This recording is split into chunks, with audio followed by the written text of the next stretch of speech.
Hi kids, today you're going to draw a flower in your 3 by 5 inch rectangle that I made you. Depending, you want to really draw it pretty big, so if it helps you, sometimes just drawing a circle very lightly inside the rectangle to kind of show me how big I want to get can be helpful. Today I think I'm just going to do a like a sunflower or a daisy. So I'm going to turn that circle into a donut. And then I'm going to start to draw my petals around the center of my flower. Now, you can do any flower you want. I did give you that handout that's on Google Classroom, but there's also a million different flowers you could look up online. Sometimes if you look up a clip art image, it's helpful because it's a simpler line drawing, so sometimes it's easier to draw from observation when you do something from a clip art. But whatever you do, you just want to take your time and you really want to try to draw it as best you can. The more lines in the flower, the more interesting your stamp will become. So I'm going to make some circles within the center of my flower, my sunflower, to kind of add to that, to the detail. So notice my flower is big, it's detailed. I'm doing a nice drawing because this will be transferred onto my printing plate. So now that I'm done here, I'm going to take a black Sharpie and I'm going to outline it in black just so I can really see my lines well when I go to trace onto my foam printing plate. And you're going to take your time, go nice and neat. I don't need that circle that I started with. Remember, that was just to keep my flower nice and big so I kind of didn't get too small. Sometimes we draw the most amazing flower, but it becomes small. And if you have too small a printing plate, it can get flimsy when you go to print tomorrow. And we don't want that to happen. So we want to have a nice hardy flowers bloom. And remember, we do not need any of the stem or any leaves. We're just doing the flower part for this project.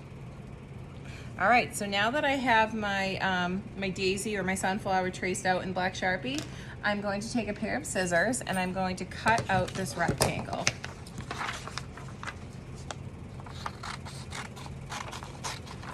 So not the flower, just the rectangle.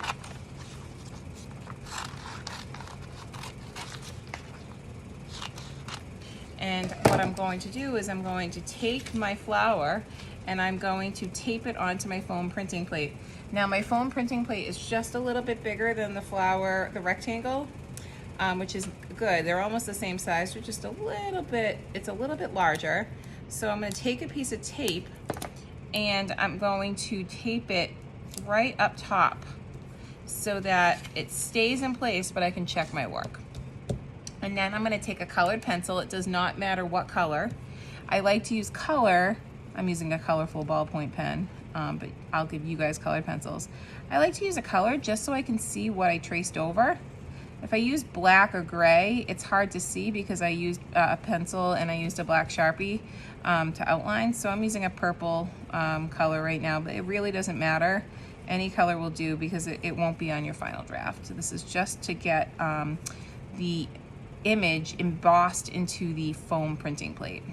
So because foam is so soft and paper so thin, when I press into the flower, trace the flower, what is happening is that the lines are starting to come through on the foam printing plate.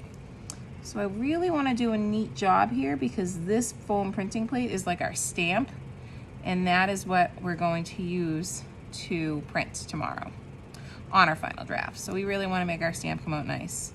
So I'm going over my last details here.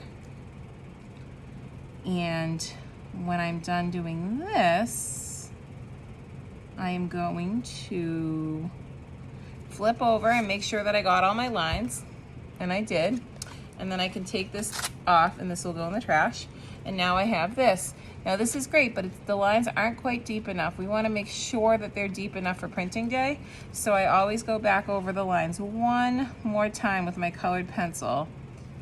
So I know they're deep enough, because the lines that we are drawing with that are embossed into this plate are not going to pick up the ink. The rest of the images, we call it negative and positive space. So we want to make sure that the positive space picks up the ink and the negative space does not, so that our image appears on our art project when we go to print. So I'm finishing up this, and once I'm done tracing out my image onto my foam plate with one last time, making sure all those lines are deep enough, because they're going to make the flower image when I go to stamp or go to print tomorrow. I have one last step for you. All right. So now that I have my flower ready, I'm going to get those scissors again, and I'm going to cut my flower out right on the line, nice and neat. Take your time, because we don't want that background to print, because we're going to print this multiple times to create a bouquet. So I just want to go right up to my flower petals very carefully, very neatly. This is why we don't want too small a flower, because it can get flimsy if you have little tiny details trying to cut them out. So we don't want that to happen. We want to have a pretty strong stamp or printing plate.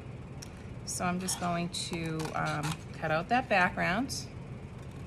And when I'm done, when I'm done cutting out my background, I'm gonna flip it over and use a Sharpie and put your name on the back, so we know whose is whose for tomorrow for printing day, and that will be that. So have fun making your printing plates.